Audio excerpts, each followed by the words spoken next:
Today I'm here to tell you everything I watched in the month of January.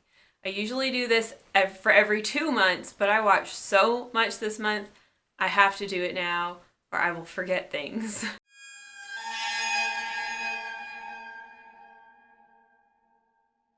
Yes, January was a doozy. I watched 33 movies. What's wrong with me? I did get sick, so I had a little extra time to watch some movies, but yeah, I'm looking forward to talking through everything I watched. Follow me on Letterboxd if you wish. It's at Anesthesia with 2 N's.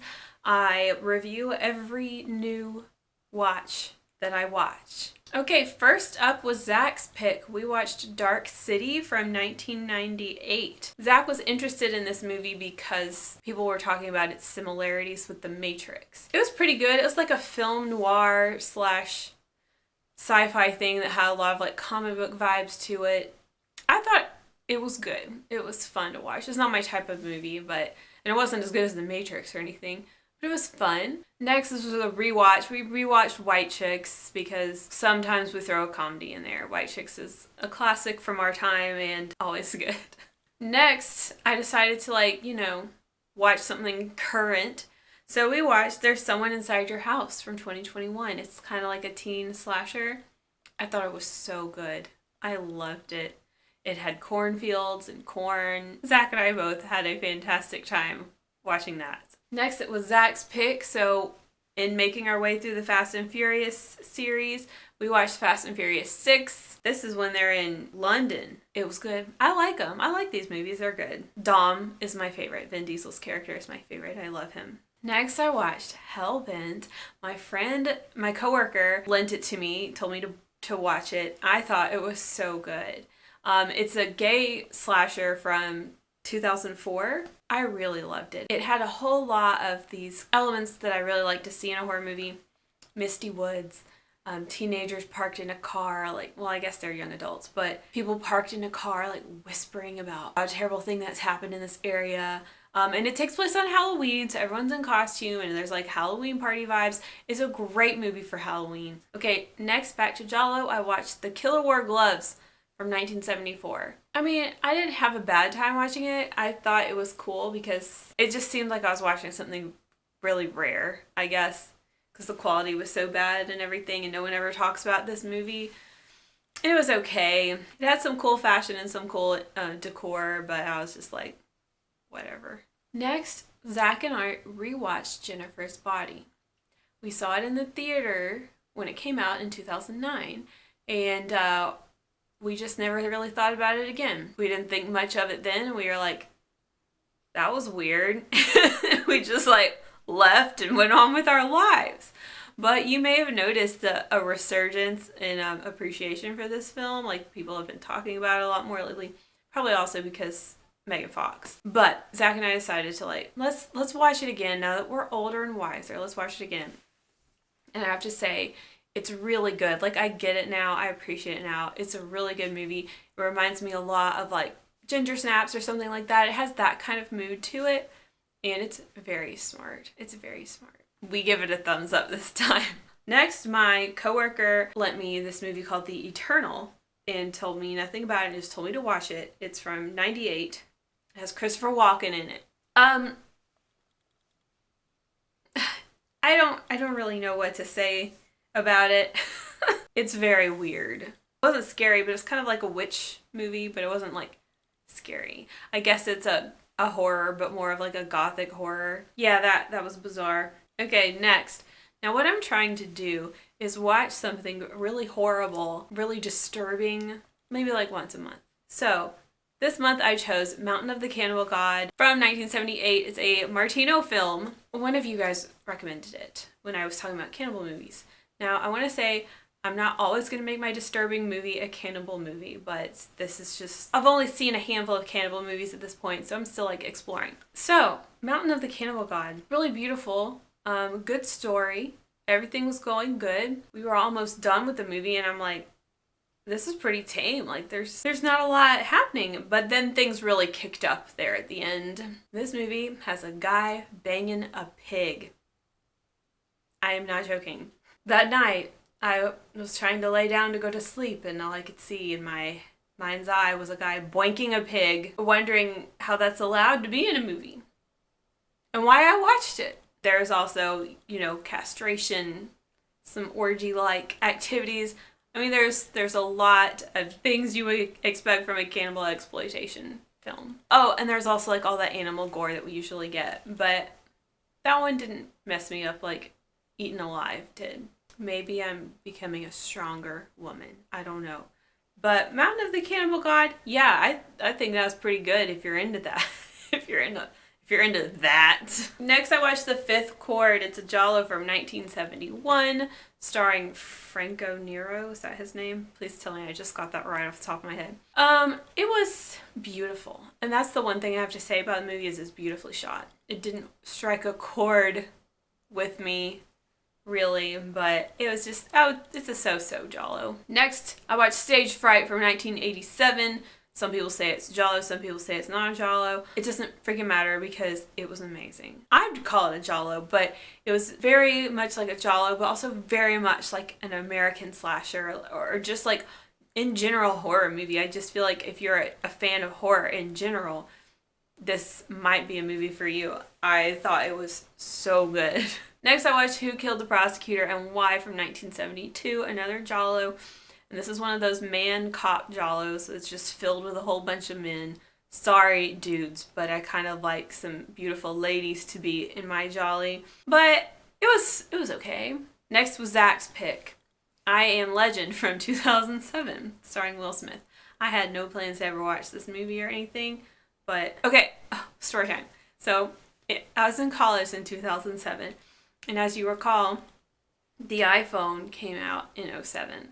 And so there was this one guy in college that like everybody knew. He got an iPhone when it first came out. And so what he would do is he would walk around asking people like, do you guys know the movie I Am Legend? We'd be like, yeah. And he's like, I can play it on my phone. So anytime I think of I Am Legend, I can just hear him saying that over and over. Like he would say it to everybody. Hey, you know that movie I Am Legend? I can play it on my phone. My phone. I know. Crazy. So I finally watched I Am Legend, and it was, I don't really know what I thought it was. I thought it was kind of like a sci-fi thing, but it's also kind of like a zombie situation. I found it genuinely scary at times. I thought it was good. It was really good. I haven't seen the originals. I haven't seen the previous versions of this movie. Next was my pick, and me trying to get a little bit more current, out of the 70s sometimes.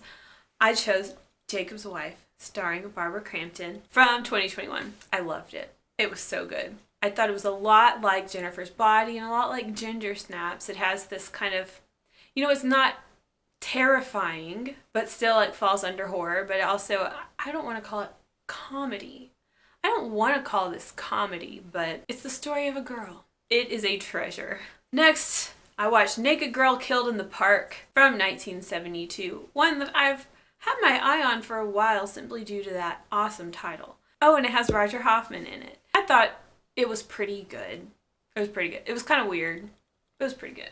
Zach picked our next movie, and he chose Constantine from 2005, one of his historical favorite movies. And I had seen parts of it before, but this is like my first time watching it all the way through. Love Keanu Reeves. It looked really good, but it really did feel like a comic book, and I know it's based off of a comic, or I think it is anyway. I thought it was good. It didn't go like how I thought it was going to go. I don't want to compare it to The Matrix, but I didn't think it was as good as The Matrix either, but I liked it a lot. I feel like it didn't need to be just one movie. I feel like it needs to be expanded or be a universe. I guess that's why it's a comic book series, huh? Next, back to Giallo, The Designated Victim from 1971. And from what I understand, it's the Italian version of Strangers on a Train. I've never seen Strangers on a Train. I loved The Designated Victim. If you watched my Giallo ranking video, you already heard me say that, but I just loved it. It was so haunting. And Pierre, who played Matteo, was just divine. So creepy. And a lot of you guys have mentioned homoerotic tension between the friends, and I have to agree. I noticed it as well. Fantastic movie. Next, congratulate me, I watched The Fly from 1986. It was a movie. Okay, I don't know if something's wrong with me, alright, but I just don't really have anything to say about it. It was like good or whatever, but this is a description I've used in the past. Like some storylines are just very full and like fleshed out and make a circle, and then some storylines are just like from here to here, like point A to point B, just like some things that happened. And I feel like The Fly is just some things that happened. I don't know what I was expecting. The body horror was cool. The little pregnancy thing was cool because it was so disturbing. And I haven't seen too much Cronenberg, but this so far is definitely not amongst my favorite works of Cronenberg. And I also haven't seen the original The Fly. Next, I had to have a little Lifetime moment. So I picked Mother May I Sleep with Danger. This is from 1996, starring Tori Spelling. It was a good Lifetime movie about a crazy man. Does anyone watch Family Guy? They had this little like bit where they were watching Lifetime on TV, and the title of the movie was "Men Are Terrible and Will Hurt You Because This Is Lifetime." That's really what that movie was. Next, it was Zach's pick, and he chose Looper from 2012 because at the beginning of the 2010s, I don't know what the heck we were doing, but we were not watching new releases. Anyway, so we watched Looper, starring that guy from Third Rock from the Sun and Bruce Willis. And it was kind of like a time travel action flick, but it was really good. Oh, and it had Emily Blunt in it. It was a good watch. Next, I watched a 1988 Giallo. Giallo, feel free to debate that in the comments. Dial Help. Oh, this was a Deodato film. I loved it. I thought it was so cool. And then I was reading like the reviews were terrible. That's very disappointing. I thought Dial Help was super fun. Just going with an open mind, maybe going with a sense of humor, and I thought it was great. It's about this girl that's basically being haunted through the phone. Shout out to the Giorgio Armani house phone that appears in that movie. It's starring a model. She has this like really gorgeous apartment. You know, I love the interiors and the models and the fashion and stuff. I thoroughly enjoyed it. And then I watched The Scorpion with Two Tails, 1982 Sergio Martino film. I loved it. What is wrong with you guys? I loved it. I was like, yes. And then I got on Letterboxd and started reading the reviews, and I was like, oh, I guess it's just me then. Scorpion with Two Tails. It's a lot packed in there. It's a hybrid of all these different kinds of genres. Like, I understand how it can be a little much for people. It's really like an archaeology, action, supernatural Giallo. I thought it was awesome. Apparently, it was a mini-series for TV that got like smushed into a movie. So I definitely can see the problems there, but I had a grand time watching it. I can't believe I waited so long to see this, especially since it's a Martino film. The guy that did this music also did City of the Living Dead and I think like other Fulci stuff, but I recognized it instantly. I was like, why do I already know this music? Next, I took a little step outside of Giallo. I wanted to watch an Edwige movie that I hadn't seen before, so I picked Anna, The Pleasure, the Torment from 1973. It's kind of like a drama, like it kind of was like a Lifetime movie. It's like about this lady who falls in love with the mafia guy and things get really bad and she tries to move on with her life, but he follows her wherever she goes. It was really good. Okay, and then I started thinking to myself, I want to watch an alien movie, but not like a spaceships in the sky, aliens are taking over Earth movie. I mean like there's an alien in your closet kind of movie. Like that's what scares me. Alien close to home. I would really only seen Signs and The Fourth Kind, but I wanted more like that feeling. So I realized I should probably watch Communion from '89 because I've read the book and I'm kind of in the UFO community. Like I listened to all the podcasts and all that. So I had read Communion by Whitley Strieber and I was like, I should watch the movie. More Christopher Walken for us. That movie was really weird. The aliens were scary. It was a bizarre movie and it didn't tell you anything. Like, it didn't tell us anything.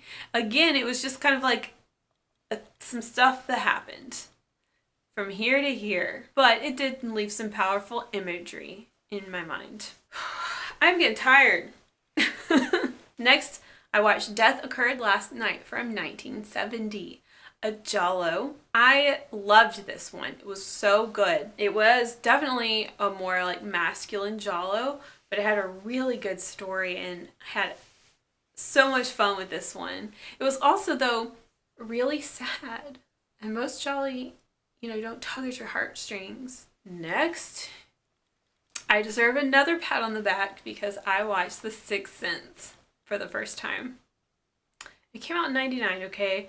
I was 11 in 99 and was not allowed to watch it.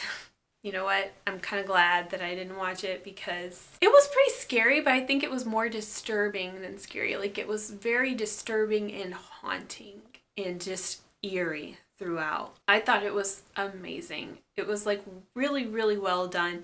I've heard people say that's Shyamalan's best work. And I haven't seen too much of his stuff, but it's definitely a standout. Like, that is a story that is just it's not just a circle, it's a sphere. Like, it is just well-rounded, full, has closure, everything makes sense. Like, great job.